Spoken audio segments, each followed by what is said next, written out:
근데 개인적으로 정말 궁금한 게 있거든요. 우리 지역에도 수성구 지역 내에도 전세 사기가 문제돼가지고 좀 공인중개사 소장님들이 연락 오시거나 그런 사례들이 좀 있습니까?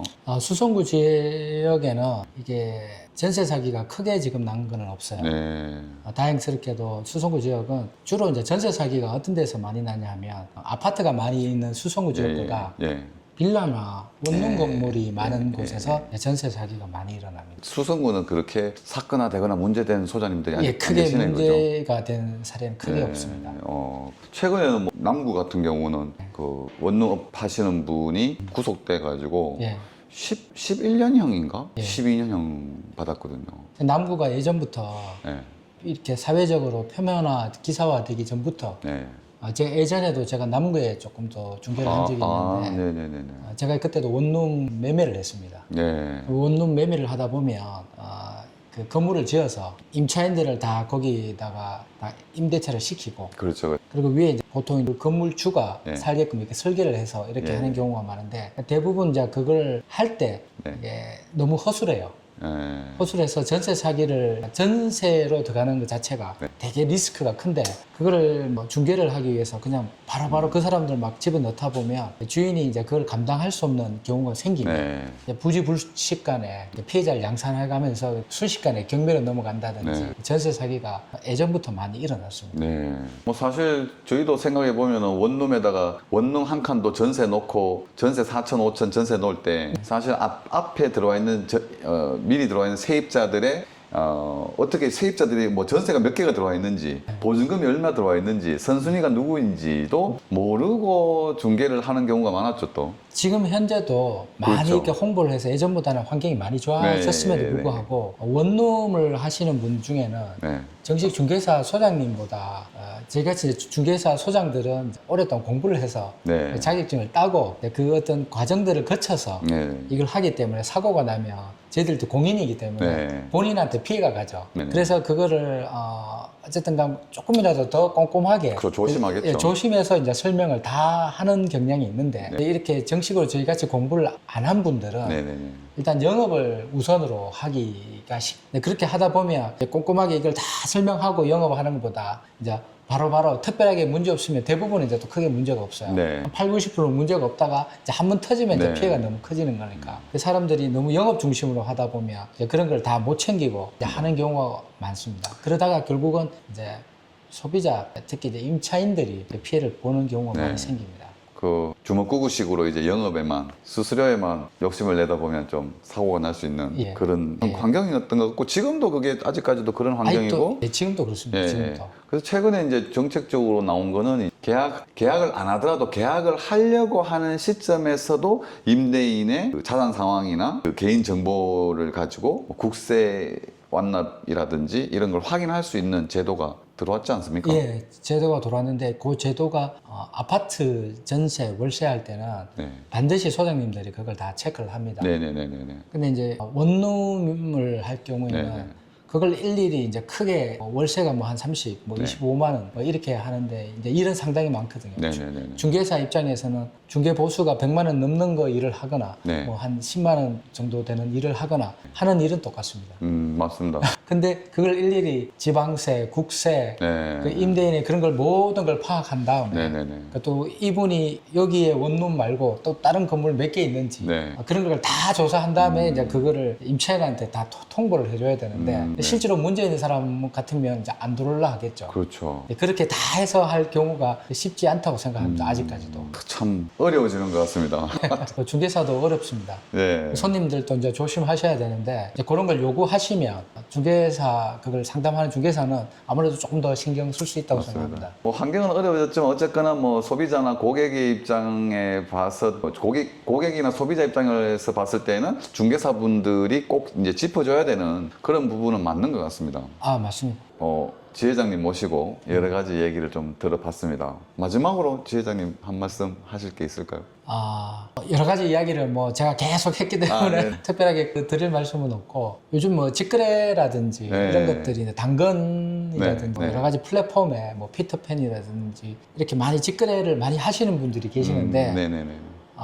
문제가 안 터지면 괜찮겠지만 사실 직거래 하다 보면 알뜰하게 살필 수 없는 부분들이 굉장히 많습니다. 네네네. 그러니까 중개사한테 주는 어떤 중개 보수가 아깝다고 생각을 하셔가지고 이제 그렇게 많이 하시는 것 같은데 그렇게 하시다 보면 뭐 문제가 안 생긴 경우도 많지만 사실 또 나쁜 마음을 품고 물건을 넘기는 분들도 상당수 계시거든요. 근데 거기에 대해서 어디 가서 이야기해 볼 수도 없다는 네. 거. 본인이 구제받기가 조금 쉽지가 않습니다. 네. 그래도 부동산 중개를 오래 하신 어떤 중개사님들을 찾아가서 뭐 꼭 한 분이 아니어도 저는 네, 괜찮습니다. 네, 네. 자기가 신뢰할 수 있는 몇 분을 찾아가서 이렇게 이야기를 공동으로 뭔가 매매를 하시기 전에 상의를 하고 네. 또 상의를 해보고 이왕이면 그분들이 좀 꼼꼼하게 또 점검해 주는 거 네. 이런 걸 받고 매매를 하시는 거거나 아니면 전월세를 계약을 하는 거를 그래서 네. 입장에서 제가 조금 강조해 드리고 싶습니다. 네. 그러니까 직거래는 정말 함정이 많다는 거 네. 정말 조심하셔야 된다는 거. 위험하죠. 돈이 뭐 조금 적은 돈 같으면 괜찮지만 네. 보통은 이제 전재산 큰 돈이 걸린 맞습니다. 경우가 많은데 이거를 그냥 전문가를 안 끼고 내가 작은 돈 좀 아끼려고 직거래를 한다 하실 수 있는 분도 계시겠죠. 근데 대부분은 이제 점검을 못 하고 본인이 그냥 단순하게 중개 보수를 아끼겠다는 네. 걸 하시다가 나중에 이제 문제 생기면 그걸 구제받는데 정말 큰 힘이 들고 정말 많이 고통을 받을 수 있다는 거. 네. 그래서 자기가 신뢰할 수 있는 어떤 보면 전문가잖아요. 부동산의 전문가 한 분이 아니어도 되니까 그런 분들을 주변에 조금 멘토로서 부동산을 뭔가 움직이실 때 네. 항상 가서 상담하시고 하는 것들을 저는 이 온라인 시대지만 오프라인의 어떤 코로나가 다시 유행하지 않는 한 네. 비대면보다는 비대면이 많이 활성화되고 있는 시대지만 오히려 이런 거를 맨투맨 내 네. 큰 재산이 걸리는 거는 오히려 맨투맨 네네네. 하셔서 하는 게 정말 저는 중요하다고 생각합니다. 네. 이런 시대일수록. 이게 사실 직거래는 옛날부터 문제가 됐던 부분이 있거든요. 예. 왜냐하면 이제 교차로라든지 벼룩시장이라는 어떤 지면을 이용해서 광고를 하던 시절에도 그 광고를 통해서 직거래를 해보겠다고 방 임대를 하나 놔보겠다고 임대를 광고를 냈었는데 찾아오는 사람들이 어떤 사람인지도 모르고 거기서 사건 사고가 많이 터졌었거든요. 그러면서 직거래라는 단어 자체가 거의 없어졌었습니다. 없어졌는데 최근에 또 어떤 중고 활용 사이트라든지 어떤 이런 컨텐츠를 이용해서 직거래 다시 이야기가 나오고 있는데 사실 지금 지회장님 말씀 주셨듯이 이 직거래라는 거는 굉장히 위험하고 뭐 권리분석이나 뭐 이런 부분들이 또 중개 문제에서 문제가 일어나는 게 아니라 범죄에 이용이 될 수도 있고 그렇기 때문에 굉장히 위험한 거는 맞습니다. 주위에 가면은 부동산 찾아가셔도 사실 무료 상담 해주지 않습니까? 무료 상담이지 않습니까? 저희들은 아직 그 상담비를 받고 있지 않습니다. 아, 예.